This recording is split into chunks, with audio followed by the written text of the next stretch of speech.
3.3 million years ago, Earth was a restless, unfinished world.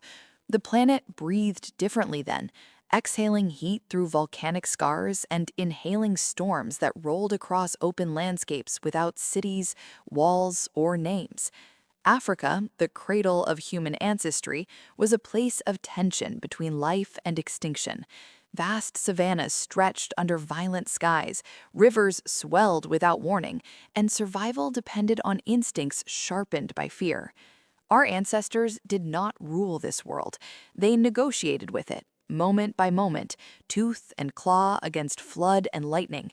Every day was a test of whether intelligence, cooperation, and luck were enough to see another sunrise. The hominins of this era were not yet human, but they were no longer simple animals.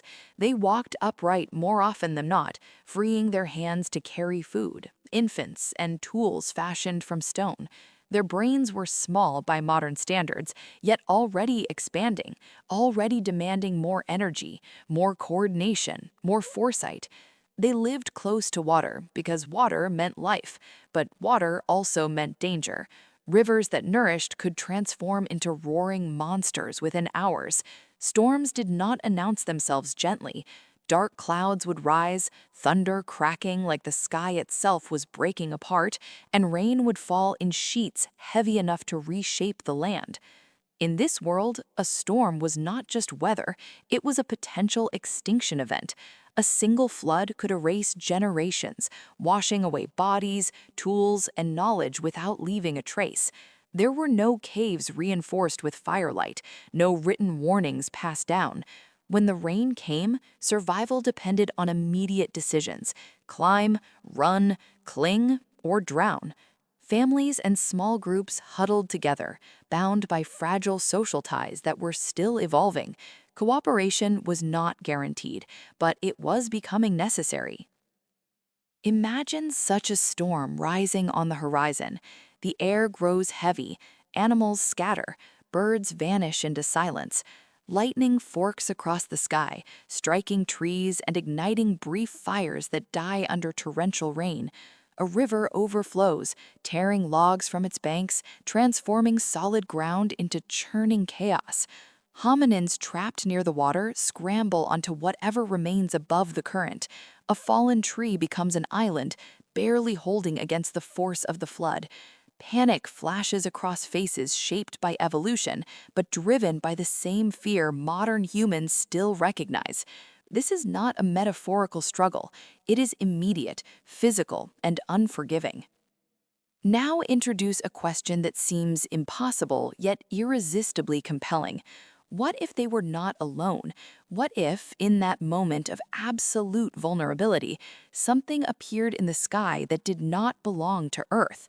Not a god born of myth, not a spirit imagined by frightened minds, but an intelligence from beyond this planet.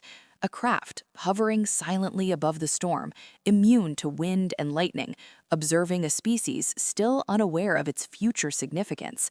The idea feels like science fiction, yet it forces us to examine something deeper than aliens themselves.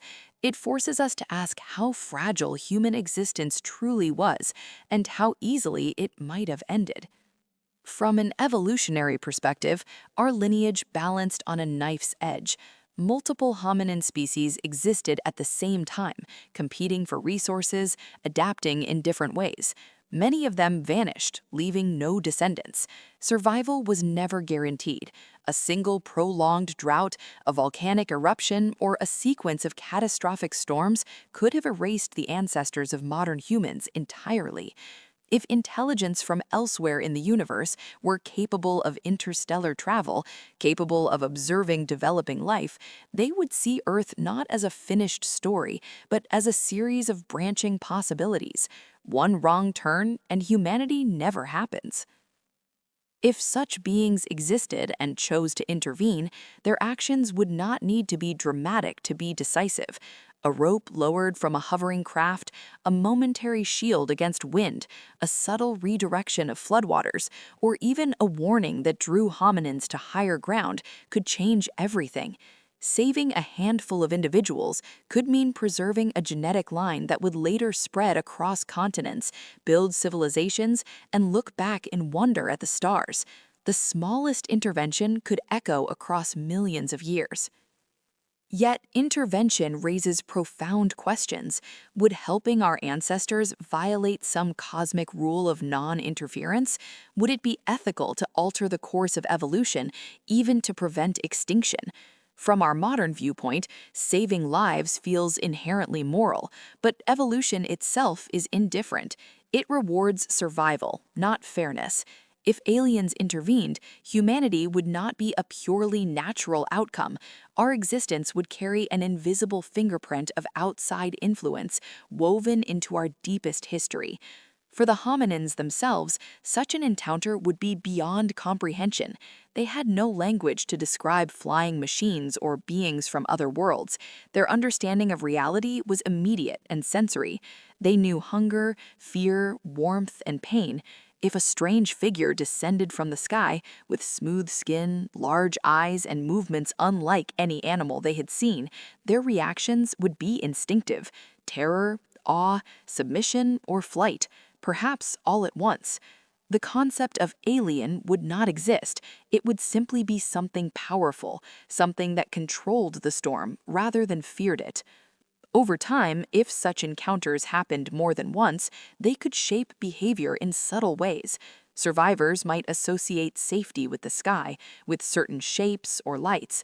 They might gather in specific places, follow patterns that unknowingly mirrored previous interventions. These behaviors could influence migration routes, settlement patterns, and social structures. Even without conscious understanding, the memory of salvation could linger as instinct or myth, passed down through gestures, sounds, and rituals long before spoken language emerged. An early human adult, especially one in physical prime, had the highest survival probability. Mobility, strength, experience, and adaptability favored survival in unpredictable environments. This individual could hunt, flee, fight, and endure. However, even this was not guaranteed. Accidents, infections, animal attacks, and climate shifts claimed countless lives. Survival was always temporary. The Stone Age environment itself was an active threat. Climate fluctuations could turn fertile land into desert within generations.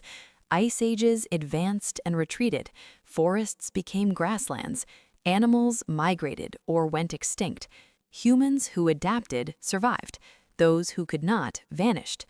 Newborns and pregnant women were especially sensitive to these changes because they relied on environmental stability for survival. Predators shaped survival outcomes as much as hunger. Saber-toothed cats, cave lions, hyenas, wolves, and bears competed directly with humans. Infants were easy prey. Pregnant women were slower targets. Groups developed strategies to mitigate these risks, such as elevated sleeping areas, fire usage, and night watches. Survival was collective defense against constant threat. Disease was invisible but deadly. Without antibiotics or understanding of pathogens, infections spread rapidly. Newborns with undeveloped immune systems were highly vulnerable. Pregnant women faced additional risk due to immune modulation. Early humans with robust immune responses had better survival chances, but even they were not immune to parasites, wounds, and environmental toxins. The survival of any individual was tied to the survival of the group. Stone Age humans were not lone heroes. They were nodes in a fragile network. Losing too many members weakened the group. Protecting the vulnerable was not altruism, it was survival insurance. Newborns represented future hunters. Pregnant women represented continuity.